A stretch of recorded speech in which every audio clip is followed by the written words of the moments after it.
All right.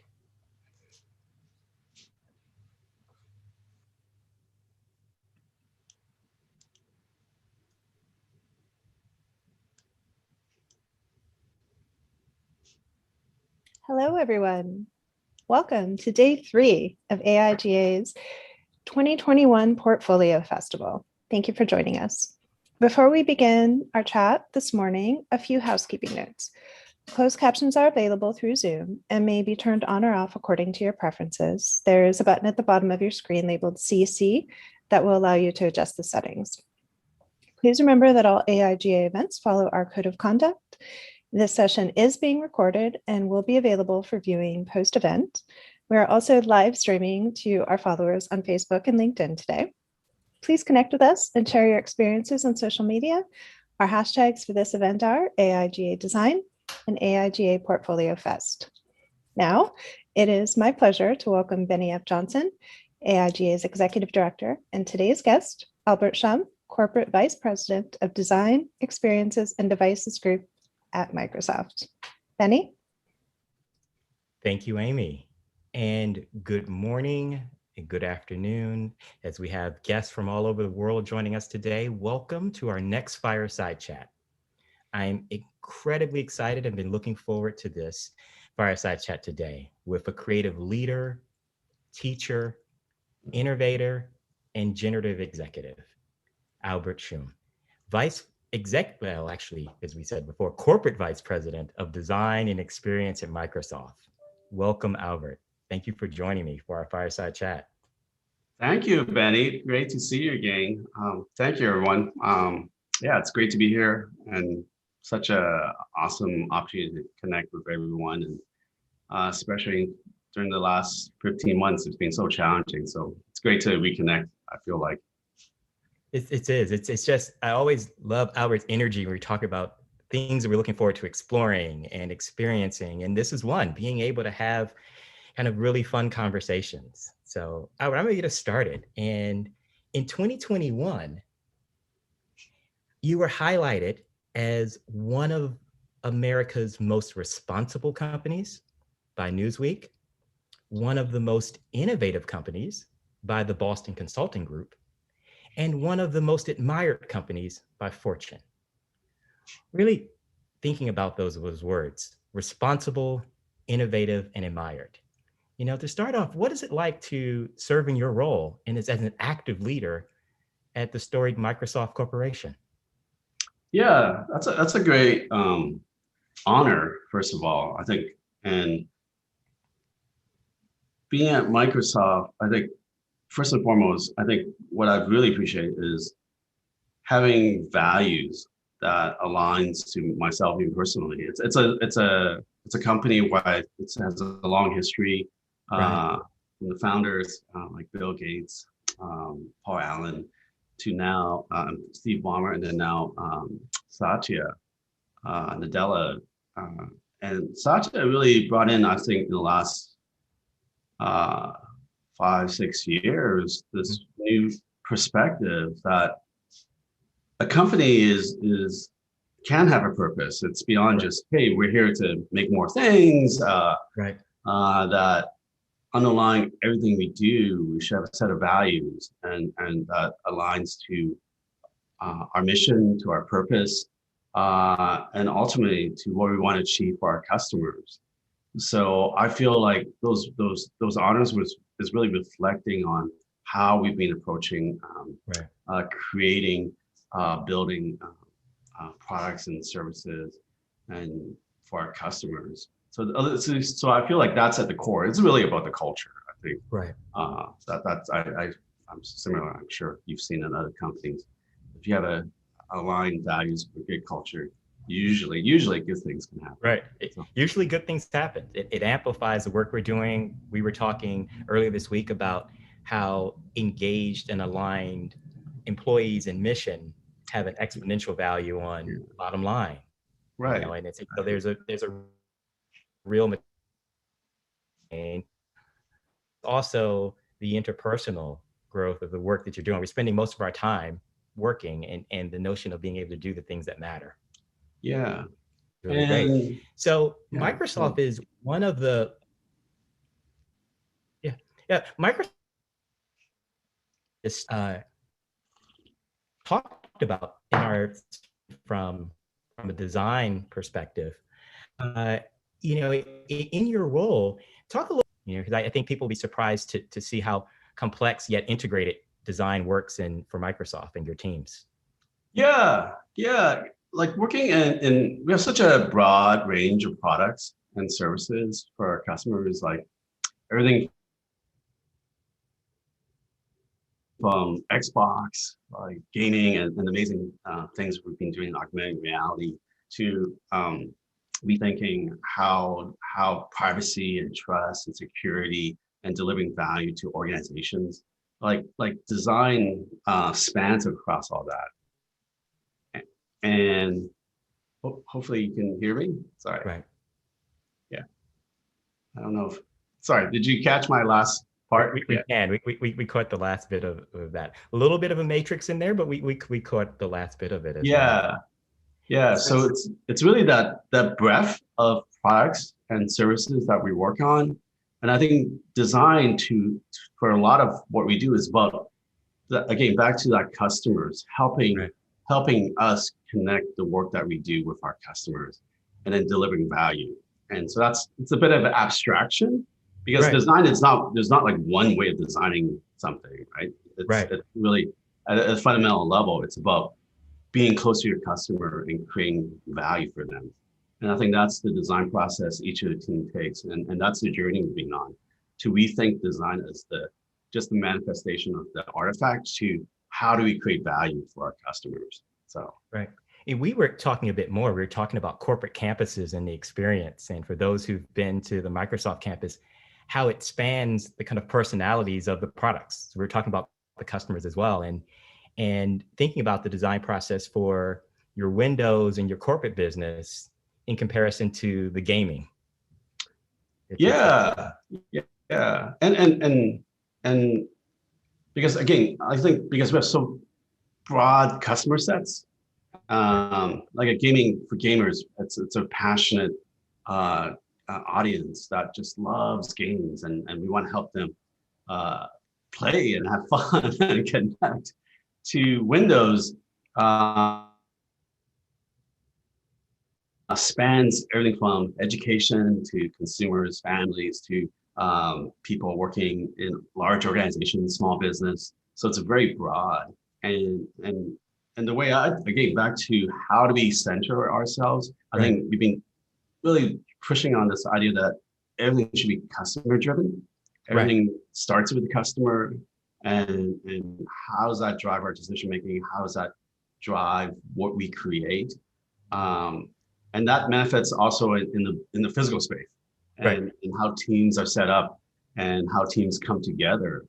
More and more, we've been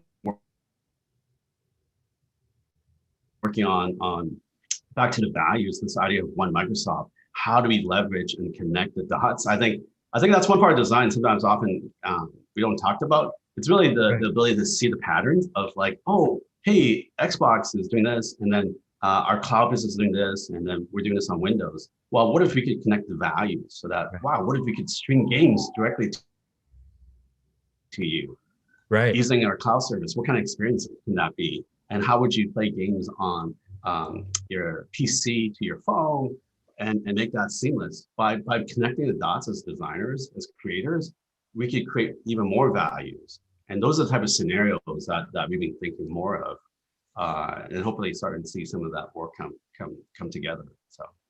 So when you think about your teams, and we think about it, we all feel like we know, Microsoft, right? We all feel like, but what are some of the things that are surprising to new team members when they join Microsoft? What are the things that you hear that surprise people about the experience? Yeah. I just have this image of Clippy. That's probably like 20, 30 years ago, the image of Microsoft, and a lot of us grew up with technology, and it's been amazing to see the changes and how pervasive technology is in our lives. Like, think about the last 15 months, right? We wouldn't be able to connect and continue working if we didn't have technology like Zoom and Teams and Right. Google Meet or FaceTime, like all these things that in some ways we take for granted now. It's like, oh yeah, that's how we interact. But like Benny, we haven't met in person for I know. but still able to make that connection and have a conversation and collaborate and work together to hopefully achieve more than we can by ourselves in our isolated little apartment. I just think it's amazing how technology can enable Right. us to continue to be productive and connect and just be us. At the same time, there's always the downside, right? And that's Right. probably the thing in technology that since the invention of fire, there's also a downside. Like any new technology, there's amazing positive benefits you can create to, there are things that even unintended that could create harm. Right. And that's an area that I've also been thinking about. So. That's right. You know, what I'd love for you to be able to share, it's really interesting, is kind of your journey. Like what brought you to design? And then, you know, ultimately at this point, what brought you to Microsoft? But really, what brought you into thinking about design and business and these issues? Yeah.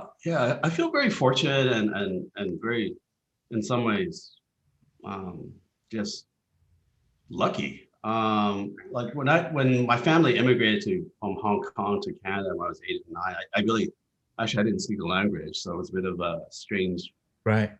stranger in a strange land situation, and I adapted because I started just drawing as my way to communicate, Okay. and I'm similar to a lot, I'm sure in the audience. I think art allows us to express ourselves in a way that probably language doesn't as much, or it's harder. And I was fortunate to attend when I was a kid the Winnipeg Art Gallery. So I Okay. started Yeah. learning drawing lessons, and it was a free program. It was accessible, and I just feel so fortunate having that exposure that Right. usually you don't. Like what's art like, and that really led me to a path of exploring and understanding more about not just art as like I said, like about it's the thing. It's about expression and communication. And I was really interested in graphic design and growing up because I love records and music. I think it Okay. was like album covers. I know I'm not going to sound really old, like LP. Remember, like Neville Brody Right. and all these amazing graphic artists. Like, wow, this is like, it was such a emotional connection because the music itself, along with the album covers, again, back to communication, it just spoke to me literally, Right. and that really inspired me to learn more about design and graphics and design and just this amazing ability to create, and that you can create things that really connect with people, and then that was my initial kind of Okay. path to the world of design. So as a kid, So, you know, it really speaks to, we've talked about this before, but the power of access. And so I share that same story. Growing up in DC, my mom was a teacher, and over the summers, we would go to the museums and go to the Smithsonian because it was free.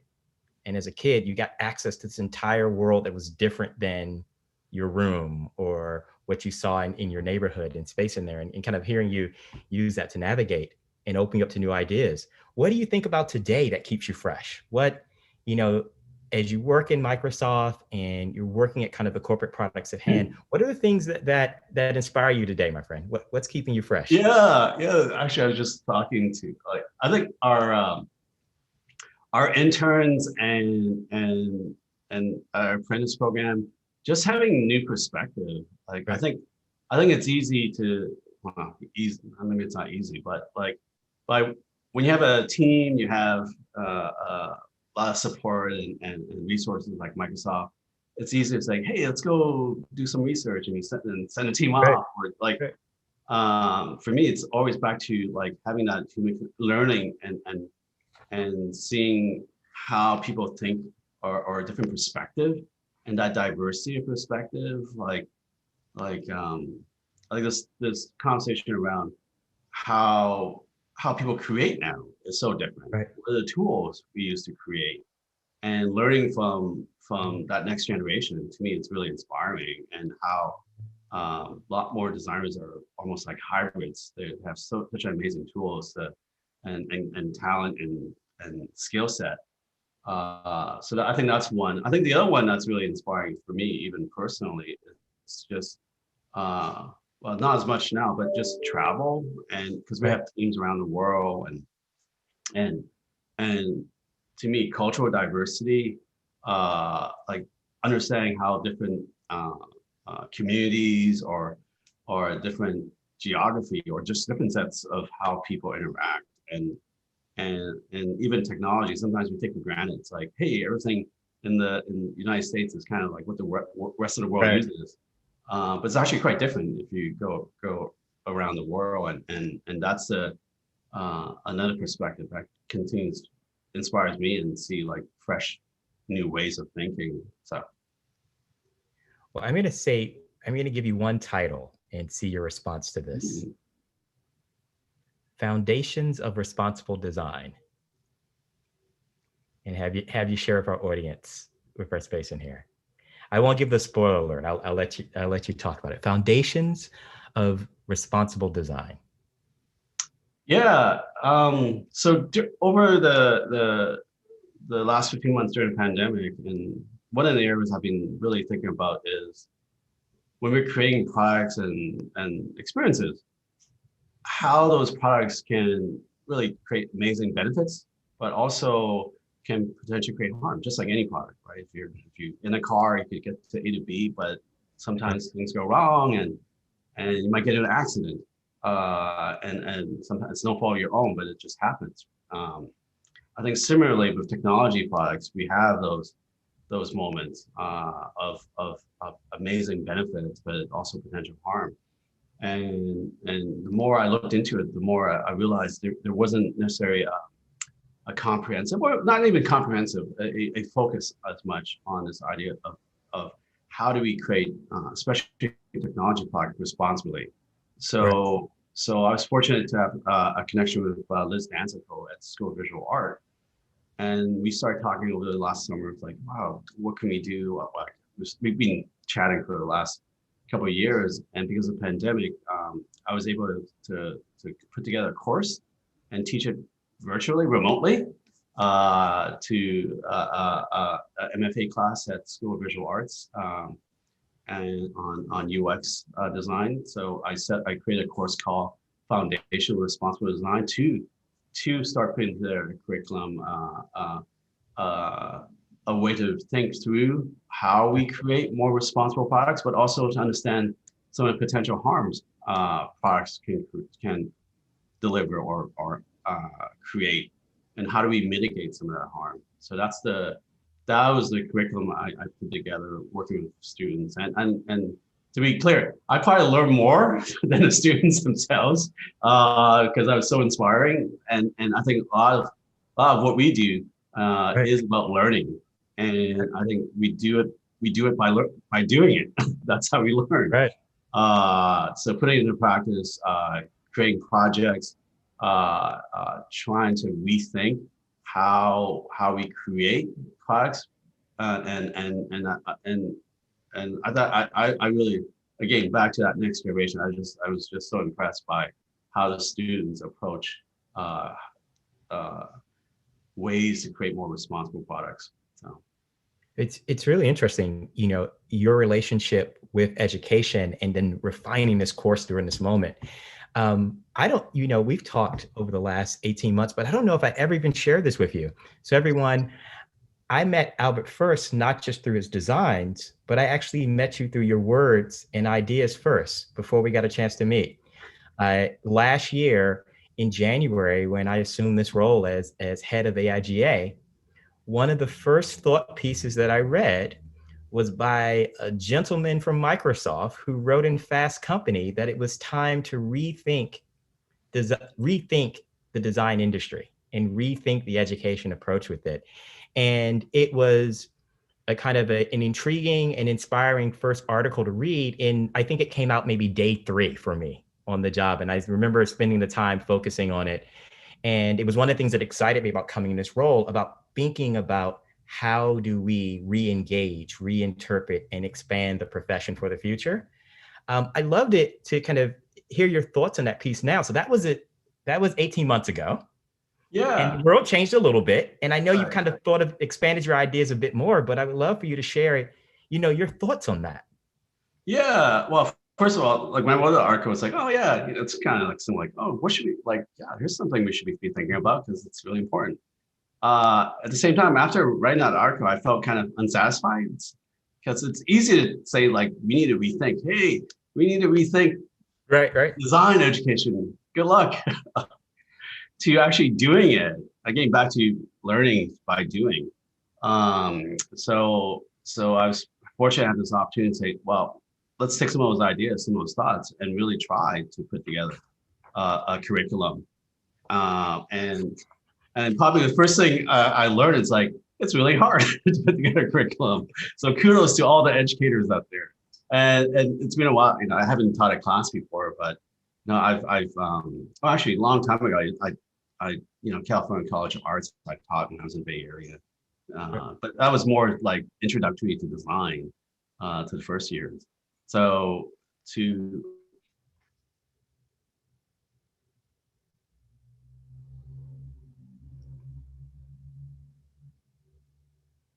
week for 3 like so I admire teachers everywhere. So the teaching is again is the most noblest profession, I would say. So that's probably one thing I would continue to reiterate and appreciate. But I think the other part, what I really appreciate is having that discourse. And I think so often in design, we're constantly making things. We have Right. deadlines. We have the next project. We think about what's happening now. We're thinking about the future. There's hardly a moment where we could step back and reflect. I think by Right. teaching a creative space where we could challenge ideas, challenge how we've been doing things, and bring in different perspective. And I'm even trying to bring that back into work, but it's so hard, right, to create that space. I think in school, Right. especially working with students who are in the master's program, all of them have industry experience, so they can bring in more of Right. that different perspective. And some people have worked in fintech, others have worked in CRM software and designing Right. experiences. So it's very broad, and having that space for that discourse is something I think is so critical to create, either in an organization or have time to do that personally.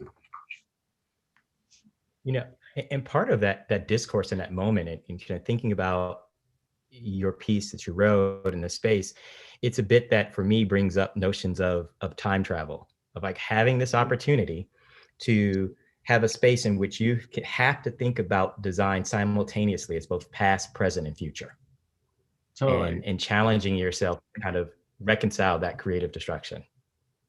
Yeah, and I was really fortunate to have collaboration. So we had a lot of guest speakers. So again, it wasn't just myself. I try to infuse a lot of outside in Right. perspective. And one of the perspective was from Terry Irwin. She leads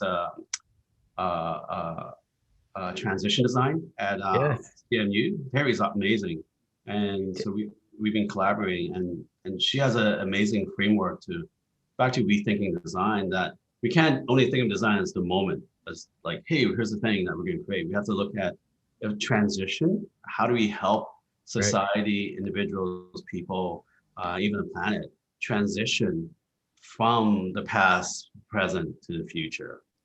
And it's at the system level, right? When we talk Right. about Right. something like climate change, it's sometimes easy to say like, wow, we just need one point solution. We just fix this, and then Right. that'll fix it. As you know, there's so many stakeholders in something like climate change, and the impact, it's at a global planetary scale. Right. So you can't just say like, we'll fix it here and that'll fix everything. And that'll fix it Uh, without the space. Yeah. yeah. So those are the kind of topics we're talking about in class. To how do we create change? Right. That responsibility is not just about like, hey, creating the thing now. but also create change, create more equitable experiences, more inclusive, Right. and more responsible. So, And, I thought that was a great learning for myself. Even. So and Terry is phenomenal. I'd be yeah, remiss if I didn't mention that I was happy to be able to reach out to her during this pandemic and let her know that she's one of our 2021 AIGA medalists. So we're going to be celebrating and talking about her and her yeah, work it's awesome. this fall as well, which is phenomenal. You know, one of the things that you mentioned, this is a quote that I just want to highlight for us. You said, if teaching is leadership, you know, what do we do to make sure that we empower our leaders to teach? And kind of Yeah, that tension point that being a great leader and a corporate professional at Space F is different than being a teacher. But how do we empower our leaders to have that? totally. Yeah, because we all want to be a learning organization, but who are the Right. teachers? Like you can't just say like, hey, go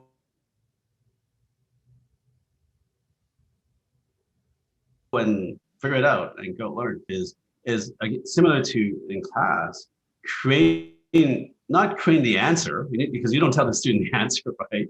But Right. setting the condition of discovery to reflect, to understand, and then before then respond, and then rethink. So that was the way I kind of set the class.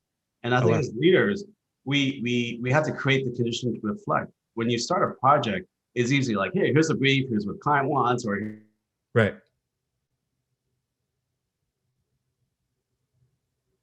here's what the product team is back to the past, present, and future. Where have we come from? Why is this problem even Right. important? Uh,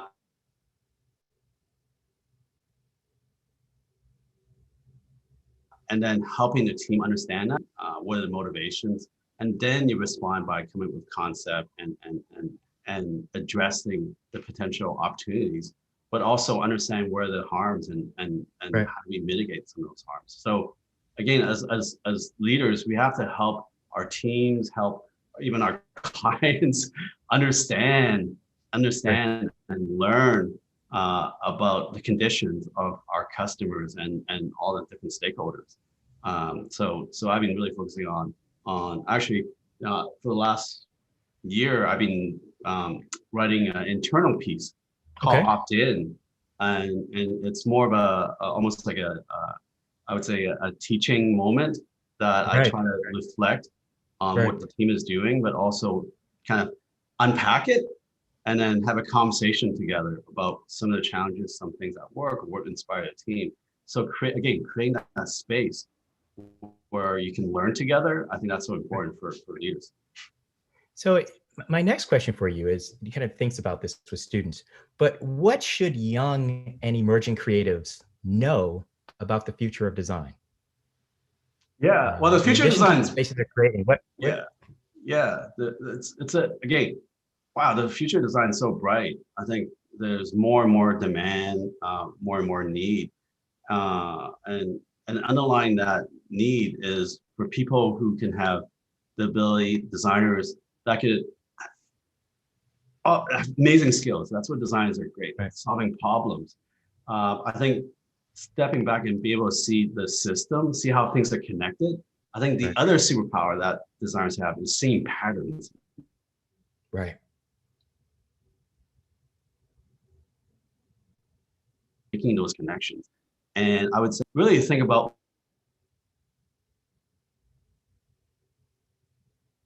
like how are these things work, not just in terms of how are things connected. And the more you can see those patterns, and again, like so much of technology, like I was saying, like, hey, we could create the thing, but how does it impact hmm, different parts of society, different even groups in the society, who's being excluded, how do we create more inclusive experiences? Those will spark new right. ideas, and that will fuel your creativity. You can see the gaps, and that's your superpower. Uh, and in addition to all the amazing things, all the skills that you Right, have right. to create beautiful, engaging, and expressive experiences. So another point of program that I love, and we've talked a little bit about, but I'll just give the opening line: forging pathways for unconventional talent. That's the Yeah. kind of message for Microsoft's Leap program. Yeah. So we for the last couple of years, we've been really thinking about how to create opportunity access for people with non-traditional design background. We have amazing internship with students from design schools to industry hires. But one of the things we found lacking was for people who are interested in design careers, that making that jump is hard. Right. It's Right. expensive. Right. And we felt there was a need also from our team having more diverse perspective, that how do we foster that? So we created this apprenticeship program where we select people who apply with non-traditional background who are passionate about starting a career in design. And we offer a training program, like a apprenticeship program.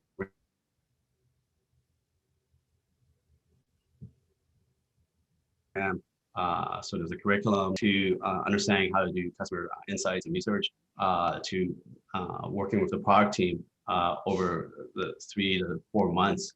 And then at the end of that time, there's an opportunity to onboard, join Microsoft, or Right. continue to work with the team. So what we discover is it's amazing. We have Leap apprentices with backgrounds who were like in pharmacy, Right. pharmacists for a few years, thought like, hey, I want to do something that really impacts society and leverage the power of design. So it was great to have, again, having those perspectives really, I felt, enriched the way we build products, but also back to culture. When we started this conversation, it just enriches our culture that we can have a place where we can have these different perspectives and create that belonging where everyone can come together to create even something better for our customers. Right. So that was the goal of the LEAP program, and it's been great to see some of the success of the LEAP apprentices joining our teams.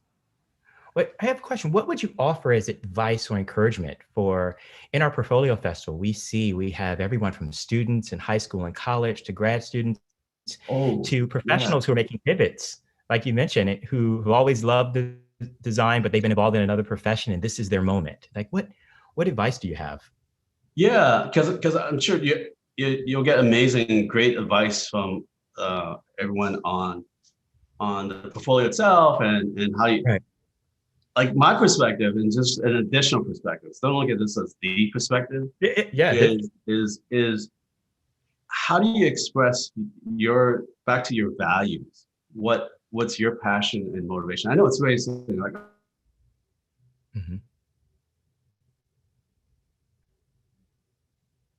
Oh yeah, just follow your passion and purpose. But and I think that's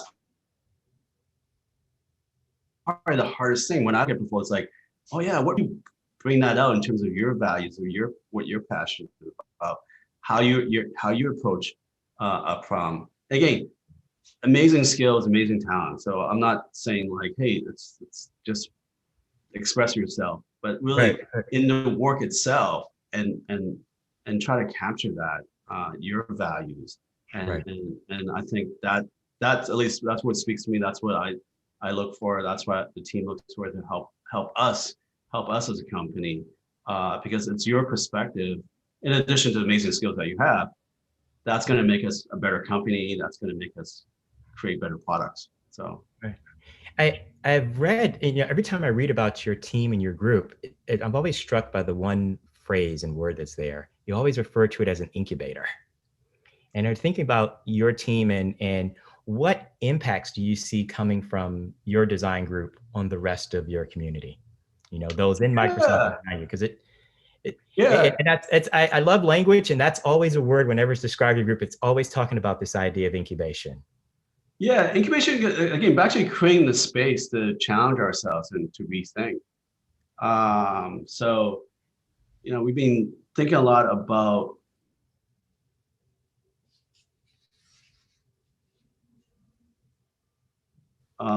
like one area, just in giving. Microsoft gives this amazing platform. We reach millions, in some ways, billions of people.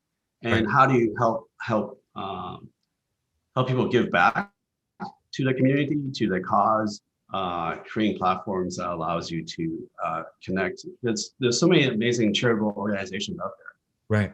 And I feel like there's an opportunity to rethink how we connect people to their cause and purposes, and what are the ways to do that in a way that, again, it's not about like, hey, let's just go build another website. Right. About the current day-to-day.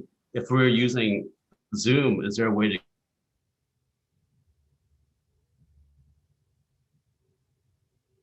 give back? It seems kind of uses energy, and the Zoom call, like all of us, like, well, how much energy are we consuming? And Right. is there a way to kind of give you feedback, way to understand how you're part of the ecosystem, Right. and can you, and whatever you do, can you actually help people give back to their cause? Like, hey, I do want to be more environmentally responsible. Is there a way to change my behavior? Right.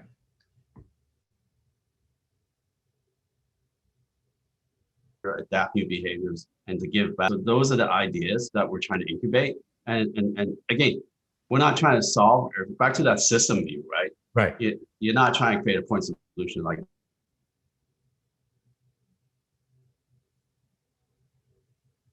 oh, it's like, how does entire that we live in today, Right. can we create opportunities and solutions that can give back? I think that's a space that we've been incubating and thinking about. So I'll ask you this question as we look forward. What problem are you most looking forward to attempting to solve next? Oh, wow. There's so many, it's just like opportunities, because in the sort of course, like everything, like we talk about the environment, right? The climate, Pacific Northwest, we just had this crazy heat wave. We're still Right. in it. So it's not a theoretical, it's a sense of urgency. Right. But that aside, like that's a very personal passion area, and Microsoft's committed. We have a lot of programs to kind of, again, rethink about being carbon negative. So I think that's one space. Another space, I think privacy, trust, the way we use data and information, and we have this concept of data sovereignty, like it's your information, it's your data. Like where you've gone shopping, how do we make sure you understand that information is yours? Right. To helping companies ensure and keep their data secure, and helping everyone thrive and continue to have all this goodness. That's another space. But I think the space I've been thinking about more and more is about inequity. I think that's probably through the pandemic, and you probably saw this, and myself experienced firsthand with family members, that there's a bit of two worlds where like things continue to grow and prosper, but also some people have been left behind, and that inequity is just getting greater and greater. So how do we create opportunities, and both economic, but also getting back to access that technology can lift and provide new means of new ways to earn a living? I think hope, and again, this is a broader problem, so I'm not trying to say I'm going to go solve it, but I think inequity, both in an economic sense, but also in a social sense, inequity. I think those inequity is going to be more and more of a problem in our society and our planet, and that's something I'm really passionate about, and I continue to want to build on some of the thinking, both personally through education, but also at work, where I have this privilege with an amazing company like Microsoft to help it create change. So that's the area I've been thinking about. So, but I think that's, and that's an incredible moment for us to talk about, in change in direct and actionable ways with the climate and the world we live in. Trust as an essential accelerant and protector as we kind of move forward. We have the trust on how we interact, and dealing with, as you said before, the issues of inequity that, are even more visible now. the space in there. And as those are important and noble projects and challenges for us to go after. And I love the fact that you're thinking about this, as you said, with design at its heart. Yeah, and again, learning by doing. I think that's the power of design. Design is we make things, we make things happen. So we can create change, and we can inspire. Back to my earliest days as a kid growing up in Winnipeg, art spoke to me. Art can create new perspective, and it could, at its core, beauty can shine a light on things that motivates people to create change. So I feel again, having this amazing privileged opportunity to work in design, and hopefully I could bring others along, provide those opportunities that I had, and provide that access to help create the change that we all know we need to make happen. So, well, Albert, I couldn't think of a more excellent way to close out our conversation. Those were wonderful words to end. Thank you again for spending time with us and sharing a view in that. Thank you all for joining us for this fireside chat. It's been wonderful to give you a glimpse to the conversations that Albert and I have to talk about design in the world. I've been honored to be joined by a change catalyst, a design leader, a generative teacher, and just all around great guy. Appreciate you again, Albert. Thank you for joining. Great. Thank you all. Thank you for listening, but also please reach out. Love to hear more about your thoughts, ideas. We're in this together. So we're going to make amazing things happen because we'll come together. And I feel, again, it's such an amazing time to be in design and have an amazing portfolio festival, and looking forward to actually checking out some portfolio. So good stuff. Thank you all.